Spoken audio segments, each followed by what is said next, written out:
स्वाभिमानी शेतकरी संघटनेचे कोल्हापूर जिल्हाध्यक्ष वैभव कांबळे यांच्या नेतृत्वाखाली आज हातकणंगले येथील पंचायत समिती कार्यालयापासून हातकणंगले तहसीलदार कार्यालयापर्यंत आक्रोश मोर्चा काढण्यात आला।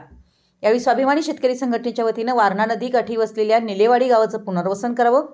2019च्या धर्तीवर शेतकऱ्यांना हेक्टरी 1 लाख रुपये नुकसान भरपाई देण्यात यावी, याचबरोबर हातकणंगले तालुक्यातील पूरग्रस्तांचं पुनर्वसन व्हावं, पिकाच्या नुकसानीबाबत शेतकऱ्यांच्या न्याय हक्कासाठी शेतमजूर महामंडळाची स्थापना करावी, या मागण्यांसह बांधकाम कामगार महामंडळाच्या धर्तीवर शेतमजुरांना सोयी सवलती उपलब्ध करून द्याव्यात,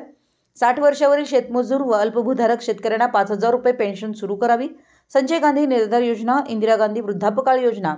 श्रावणबाळ योजना, अपंग योजनेतील सर्वांना मासिक 5,000 रुपये पेन्शन द्यावी, या प्रमुख मागण्यांसह नदीलगत मोठमोठे रस्ते, नदीवरती मोठे पूल, यामुळे मोठ्या प्रमाणावर नदी शेजारी भराव टाकलाय।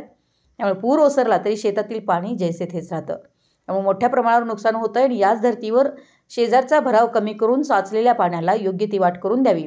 तसेच विधवा, निराधार, अपंग, शेतमजूर, अल्पभूधारक, घरेलू कामगार अशा कित्येक लोकांना रेशन मिळत नाही, त्यांनाही अन्न सुरक्षा योजनेमध्ये समाविष्ट करून घ्यावं, इत्यादी मागण्यांसह शेतकरी संघटनेचे जिल्हाध्यक्ष वैभव कांबळे यांच्या अध्यक्षतेखाली हा आक्रोश मोर्चा काढून हातकणंगले तहसीलदार सुशील बेल्लेकर यांना निवेदन देण्यात आलं। यावेळी राजाराम देसाई, अप्पा सोयडके, संपत पवार, सुरेश पाटील, सुभाष पासकर, अनिकेत घाटगे, सुधीर मगदूम, हरिभाऊ जाधव, महेश पांडव, रमेश गायकवाड, जावेद मुल्ला, आनंदराव साळुंखे, राजाराम पवार, लक्ष्मण पाटील, शहाजी धामणे, भगवान शिंदे यासह मोठ्या संख्येने पदाधिकारी व महिला उपस्थित होत्या। मराठी न्यूजसाठी हातकणंगलेहून रोहन साजने।